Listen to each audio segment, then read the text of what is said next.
तो जवानों का बलिदान बदला लेगा हिंदुस्तान। नमस्कार, न्यूज 18 इंडिया देख रहे हैं आप। मैं हूं आपके साथ मोनिका ठाकुर। शुरुआत इस वक्त की बहुत बड़ी खबर आपको बता दें। जम्मू कश्मीर में शहीद हुए जवान चंदन कुमार का पार्थिव शरीर अब से थोड़ी देर के बाद उनके पैतृक गांव पहुंचेगा। बिहार के नवादा के बारसलीगंज के रहने वाले चंदन कुमार के गांव में माहौल गमगीन है। चंदन कुमार का पार्थिव शरीर आज उनके घर नवादा जिले के नरोमार में पहुंचेगा। चंदन कुमार के घर की हालत जर्जर है। शहीद चंदन कुमार के पिता ने बताया कि चंदन वादा करके गए थे कि जब वो वापस आएंगे तो घर बनाएंगे, लेकिन चंदन अब तिरंगे में लिपट कर अपने घर आ रहे हैं।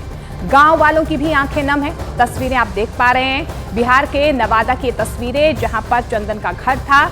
चंदन उस आतंकी हमले में शहीद हुए थे। कल जम्मू में उन्हें श्रद्धांजलि अर्पित की गई। आज उनका पार्थिव शरीर उनके गांव पहुंचेगा।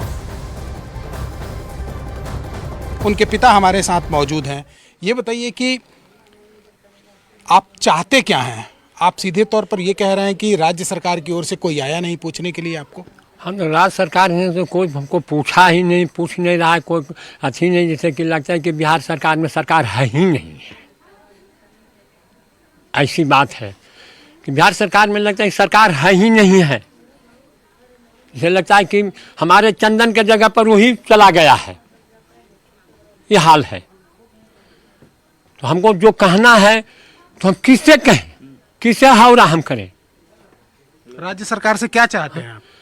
चाहते हैं, मांगते हैं, हमारे पुत्र है उसको नौकरी दें, हमारे खाने के लिए 50 लाख रुपया दें। जब तक देंगे तो हम घर क्या किसी स्थिति से होगा। मगर किससे हम कह सकते हैं और किससे हम सुना सकते हैं जब हमारे इतना सारा इंडिया खौल मचा है। आज तक क्या बिहार सरकार के कान में नहीं गया है? इसका मतलब है कि चंदन नहीं गया है, वही चला गए हैं। अब क्या हम कर सकते हैं? कब आपको जानकारी मिली थी कि आपके जो बेटा है चंदन वो शहीद हो गए हैं? कैसे जानकारी? गुरुवार के 12:30 बजे रात ने वहीं से फ़ोन किया है। अब वो तो कौन किए, वो तो हमारे पास में, हमारा छोटा लड़का के पास में फ़ोन आया था हैं। मगर वही बोला कि फ़ोन उठाया, बोला हाँ कौन, क्या नाम है? तो बोला कि हम अभिनंदन हमारा नाम है। तबल हम अच्छी से बोल रहे हैं, रजौरा से बोल रहे हैं। इतने के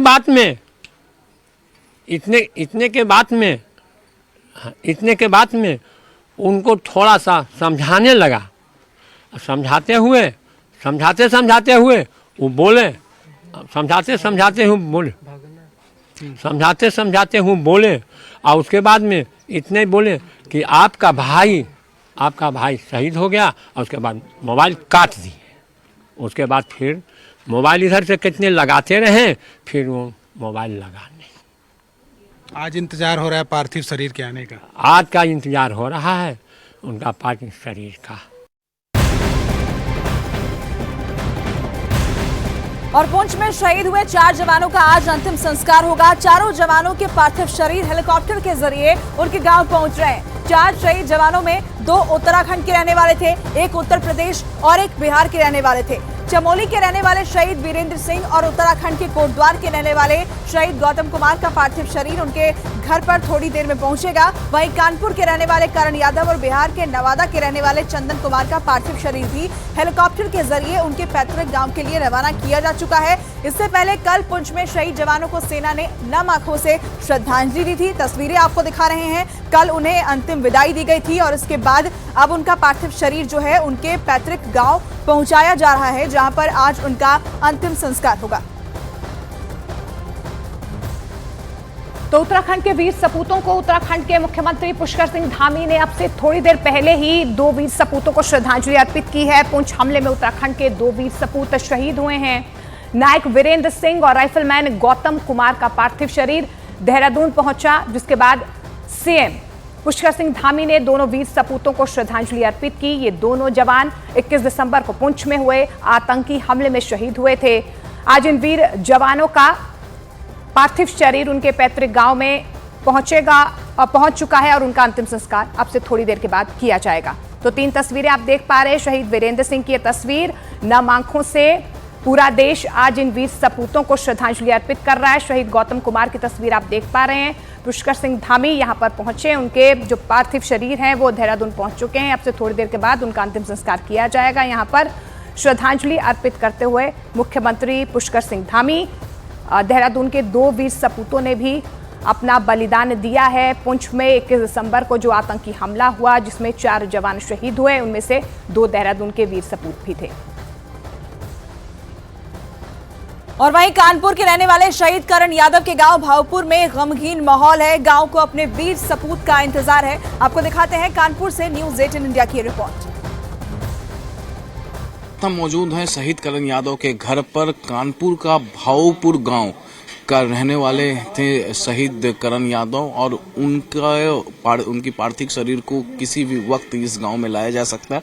मैं एक बार फिर से आपको तस्वीरें यहां पर दिखा रहा हूं, जो युवा है किस तरीके से यहां पर लगातार तिरंगा यहां पर लगाते हुए इस देखिए ये घर है, बाकायदे वहां पर श्रद्धांजलि सभा के बारे में लिखा हुआ है। आप एक्स आर्मी मैन?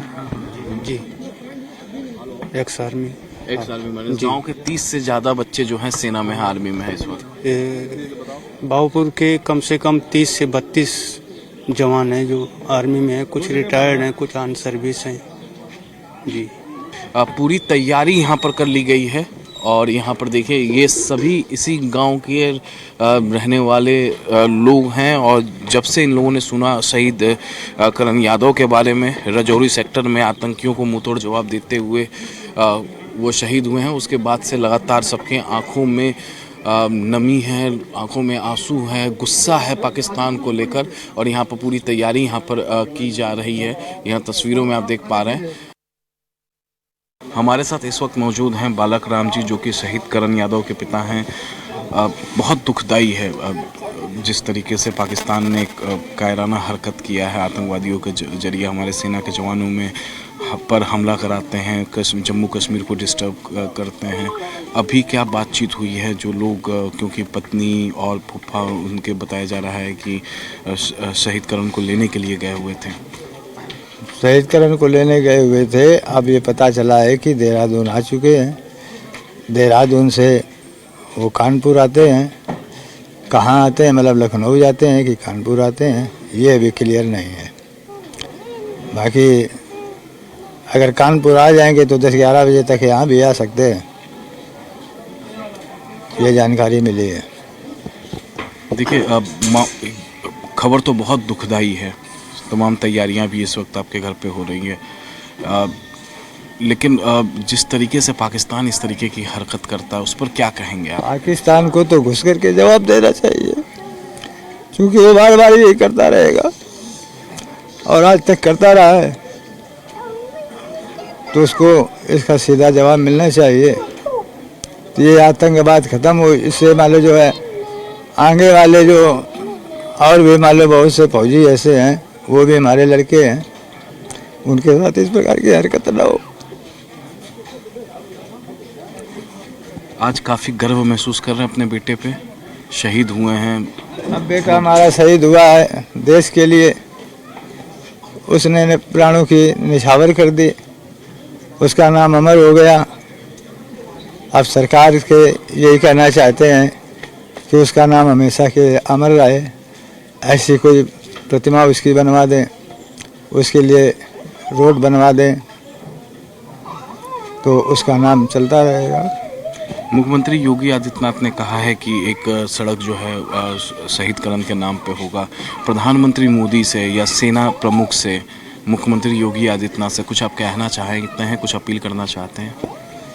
उनसे हम यही करना चाहते हैं कि उसके नाम का शहीद पार्क बना दिया जाए और करण की 2 बहनें शादी कर ली हो, जो बन सके तो उनका मतलब जो है सहयोग कर दें। करण ही घर में सबसे बड़े थे और वही सबको सलाह मशवरा देते थे, बहनों की शादी के लिए लगातार रिश्ता भी देख रहे थे। जी, वही सबसे बड़े थे, देखभाल वही करते थे। खेती पाती तो है नहीं, ना के बराबर है, तो घर वही संभालते थे, उन्हीं पर सहारा था। अब वो सहारा तो चला गया। छोटा भाई है, वो भी बेरोजगार है। उसको कौन अगर सरकार नौकरी दे दे तो उसका जीवन पालन होता रहेगा, यही चाहते हैं। करण के भी 2 बच्चे हैं। करण के 2 बच्चे हैं, एक 5 साल की लड़की है, 1.5 साल का बेटा है।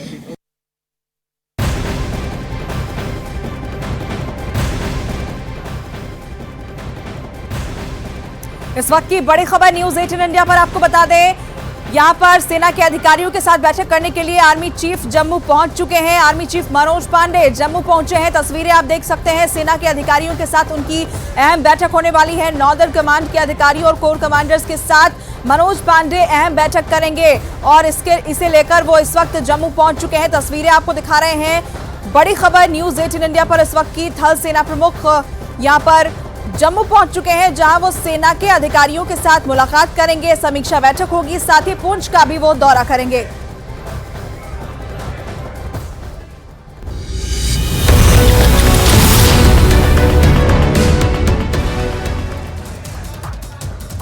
थल सेना प्रमुख जनरल मनोज पांडे पहुंचे जम्मू के टेक्निकल एयरपोर्ट। आज सैन्य अधिकारियों के साथ करेंगे बैठक।